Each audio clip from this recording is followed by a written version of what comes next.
ಮಂದಿರ ಅದಕ್ಕೆ ಹೇಳ್ತಾರೆ, ಇದಕ್ಕೆ ರಾಜಕೀಯನ ಬೆಳೆಸಬಾರ್ದು, ಇದು ಧರ್ಮದ ವಿಚಾರ. ಅದಕ್ಕೆ ನಾನು ಹೇಳಿದ್ದೆ, ಪತ್ರಿಕೆಗಳಲ್ಲಿ ಬರುತ್ತೆ, ಜನ ಮಾತಾಡ್ತಾರೆ, ಏನು ಬಿಜೆಪಿಯವರು ಇದನ್ನ ದುರುಪಯೋಗ ಪಡಿಸ್ಕೊತಾ ಇದ್ದಾರೆ, ಇದು ರಾಜಕಾರಣಕ್ಕೆ ಉಪಯೋಗ ಆಗ್ತದೆ ಅಂತ ಮಾಡ್ತಾ ಇದ್ದಾರೆ ಅಂತ. ಅದೆಲ್ಲ ಇಲ್ಲ. ಏನು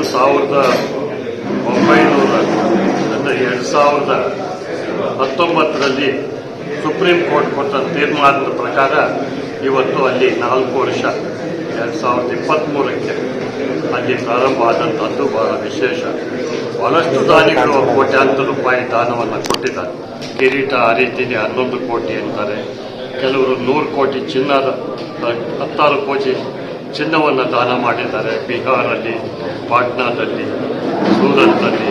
ಹೀಗೆ ಭಕ್ತಾದಿಗಳಿಗೆ ಭಕ್ತಿ ಬೇಕ್ರಿ, ಭಕ್ತಿಯಿಂದ ಮುಕ್ತಿ, ಆ ದೃಷ್ಟಿಯಲ್ಲಿ ಹೋಗಿರ್ತಕ್ಕಂಥದ್ದು. ನಾನು ರಾಮನ ಭಕ್ತ. ಆದ್ದರಿಂದ ನಿನ್ನೆ ಮುಖ್ಯಮಂತ್ರಿಗಳೇ ನನ್ನ ತಾಲೂಕು ಪಕ್ಕದಲ್ಲೇ ಕಾರ್ಯಕ್ರಮ ಅಲ್ಲಿ ಬಂದಿದ್ದರು. ಅದೇ ರೀತಿ ರಾಮನ ದೇವಸ್ಥಾನ, ಆಂಜನೇಯ ಸ್ವಾಮಿ ದೇವಸ್ಥಾನ ಎಲ್ಲ ಇದೆ ಆ ಗ್ರಾಮದಲ್ಲಿ. ಜೈ ಶ್ರೀರಾಮ್, ಜೈ ಶ್ರೀರಾಮ್, ಜೈ ಶ್ರೀರಾಮ್ ಅಂತ ಮುಖ್ಯಮಂತ್ರಿ ಹೇಳಿದರು. ನಾನು ಹಿಂದೆ ನಾಸ್ತಿಕನಾಗಿದ್ದೆ, ಇವಾಗ ಆಸ್ತಿಕನಾಗಿದ್ದೀನಿ ಅಂತ ಸಿದ್ದರಾಮಯ್ಯನವರು ಹೇಳಿದರು. ಇವೆಲ್ಲ ನಡೀತದೆ. ಅವರೆಲ್ಲರೂ ಹೇಳಿ ಉಪವಾಸ ಮಾಡೋಕ್ಕಾಗಲ್ಲ. ಅದು ಅವರ ಸ್ವಯಂ ತೀರ್ಮಾನ, ಅದು ಅವರಿಗೆ ಬಿಟ್ಟಂಥ ವಿಚಾರ. ಅದನ್ನು ಬೇರೆಯವರು ಮಾತಾಡೋದ್ರಲ್ಲಿ ಅರ್ಥ ಇಲ್ಲ. ಯಾರೇ ಆಗಲಿ ಪ್ರಧಾನಿಯವರು ಮಾಡುವಂಥ ಆಚರಣೆ ವಿಚಾರ ಎಲ್ಲ ಅವ್ರಿಗೆ ಸಂಬಂಧಪಟ್ಟಿದೆ. ವೈಯಕ್ತಿಕವಾಗಿ 1 ವಾರ ಕಾಲ ಅವರು ಉಪವಾಸ ಇದ್ದಂಥದ್ದು, ವ್ರತ ಮಾಡಿದಂಥ ಕಾರ್ಯಕ್ರಮ, ಇದೆಲ್ಲ ದೇವರಿಗೆ ಬೇಕಾದಂಥ ಕಾರ್ಯಕ್ರಮಗಳನ್ನು ಅಲ್ಲಿ ಮಾಡಿರುವಂಥದ್ದು. ಆದ್ದರಿಂದ ಅಯೋಧ್ಯ ಇತಿಹಾಸದಲ್ಲಿ ಹಿಂದೆ ನಾವು ಓದಿದ್ದೇವೆ, ವಾಲ್ಮೀಕಿ ರಾಮಾಯಣದಲ್ಲಿ ಅಯೋಧ್ಯೆ ವಿಷಯ ಬರ್ತದೆ. ಶ್ರೀರಾಮ ವಶಿಷ್ಠ, ನಮ್ಮ ವಾಲ್ಮೀಕಿ ರಾಮಾಯಣ ಅದು ತ್ರೇತಾಯುಗದಲ್ಲಿ ಆಗಿರುವಂಥ ಕಾರ್ಯ. ಇದನ್ನು ನಾವು ನೋಡಿದ್ದೇವೆ. ಈಗ ರಾಮನಲ್ಲ ಅಂತ ಕರೀತಾರೆ, ನಾವು ಶ್ರೀರಾಮ ದೇವರು ಅಂತ ಕರೀತೇವೆ. ಅದೇ ಬಹಳ ಚೆನ್ನಾಗಿದೆ ನೋಡಿ ಸರ್. ಅಲ್ಲಿನ ತೀರ್ಮಾನ, ಅದಕ್ಕೊಂದು ಸಮಿತಿ ಇರುತ್ತೆ,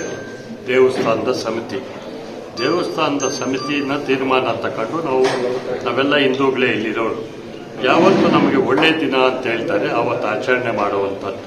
ಅದಕ್ಕೆ ಎಲ್ಲರೂ ಮಾತಾಡಿದ್ರೆ ಅದರಲ್ಲಿ ಅರ್ಥ ಇಲ್ಲ. ದೇಶಕ್ಕೆ ಒಳ್ಳೆ ಕಾರ್ಯ ಆಗಿದೆ, ಅದನ್ನು ಪ್ರತಿಯೊಬ್ಬರು ಇವತ್ತು ನಾವು ಅಕ್ಸೆಪ್ಟ್ ಮಾಡ್ಕೋಬೇಕು.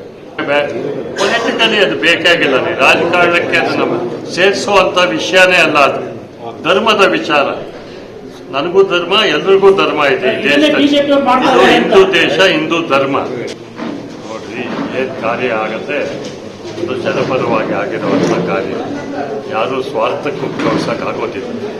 ಇದೆಲ್ಲ ಸುಮ್ಮನೆ ರಾಜಕಾರಣಿಗಳು ಅವರವ್ರಿಗೆ ಬೇಕಾದ ರೀತಿ ಮಾತಾಡ್ತಾರೆ. ಅದಕ್ಕೆ ಹೇಳಿದ್ದಾರೆ ಮೋಹನ್ ಭಾಗವತ್ ಅವರು, ಸಣ್ಣ ಸಣ್ಣ ವಿಚಾರಗಳನ್ನು ಮಾತಾಡೋಕೆ ಹೋಗಬೇಡಿ ಅಂತೇಳಿ, ಮತ್ತೆ ಸಣ್ಣ ವಿಚಾರಗಳಿಗೆ ವ್ಯತ್ಯಾಸ ಮಾಡ್ಕೋಬೇಡಿ ಅಂತ ಹೇಳಿದ್ದಾರೆ ಮೋಹನ್ ಭಾಗವತ್ ಅವರು. ಒಳಗಿದ್ರು ಅವರು ಮೋಹನ್ ಭಾಗವತ್ ಇದ್ರು, ಆನಂದಿ ಬೆನ್ ಅಂತ ಗವರ್ನರು ಇದ್ರು ಒಳಗೆ. ಈ ರೀತಿ ಇವತ್ತು ಎಲ್ಲ ಪಬ್ಲಿಕ್ ಸಾರ್ವಜನಿಕವಾಗಿ ಬಿಡ್ತಾ ಇದ್ದಾರೆ. ಲಕ್ಷಾಂತರ ಜನ ನುಗ್ಗುತ್ತಾ ಇದ್ದಾರೆ. ನೋಡಿದೆ ಬೆಳಗ್ಗೆ ಪತ್ರಿಕೆಗಳಲ್ಲಿ ಲಕ್ಷಾಂತರ ಜನ ನುಗ್ಗುತ್ತಾ ಇದ್ದಾರೆ. ಈಗ ಆ ಮಟ್ಟಕ್ಕಿನ್ನ ಹೋಗಿಲ್ಲ ರೀ ಚರ್ಚೆ, ಬರೀ ಊಹಾಪೋಹಗಳು ಬರ್ತಾ ಇದೆ. ನಾನು ಒಬ್ಬ ಸಂಸದರು, ಇನ್ನ ಏಪ್ರಿಲ್ವರೆಗೂ ಈಗೇನು ಚುನಾವಣೆ ಘೋಷಣೆ ಇವತ್ತು ಏಪ್ರಿಲಲ್ಲಿ ಆಗುತ್ತೆ ಅಂತ ಘೋಷಣೆ. ಈಗ ನಮಗೆ 1ನೇ ತಾರೀಕು ಫೆಬ್ರವರಿ ನಿರ್ಮಲಾ ಸೀತಾರಾಮನ್ ಅವರು ಬಡ್ಜೆಟ್ ಮಂಡಿಸ್ತಾರೆ. ವೋಟನ್ ಅಕೌಂಟ್ ತಗೋಬಹುದು ಅವರು, ಪೂರ್ತ ಬಡ್ಜೆಟ್ ಮಂಡಿಸೋದಿಲ್ಲ. ಅದೇನೆ 31ನೇ ತಾರೀಕು ಪ್ರೆಸಿಡೆಂಟ್ ಕಾಂಗ್ರೆಸ್ ಮುರ್ಮುಜಿಯವರು 31ನೇ ತಾರೀಕು ಪ್ರಾರಂಭ ಮಾಡ್ತಾರೆ. ಅದಕ್ಕೆ ಬಡ್ಜೆಟ್ಗೆ 9 ದಿನಗಳ ಕಾಲ ಇಟ್ಟಿದ್ದಾರೆ. ಈಗ 9th ವರೆಗೂ. ಆಮೇಲೆ ಚುನಾವಣೆ ಘೋಷಣೆ ಆಗ್ಬೋದು ಅಂತ ನಮ್ಮ ಊಹಾಪೋಹ. ಆ ದೃಷ್ಟಿಯಲ್ಲಿ ಇವತ್ತು ಎಲ್ಲ ತಯಾರಿಗಳು, ಎಲ್ಲ ಪೊಲಿಟಿಕಲ್ ಪಾರ್ಟೀಸ್ ಅವರವರ ಇಚ್ಛೆ ಪ್ರಕಾರ ನಡ್ಕೊಂಡು ಹೋಗ್ತಾ ಇದ್ದಾರೆ. ಇನ್ನು ಮುಂದೆ ಏನೇನಾಗುತ್ತೋ ಅದು ಗೊತ್ತಾಗುತ್ತೆ.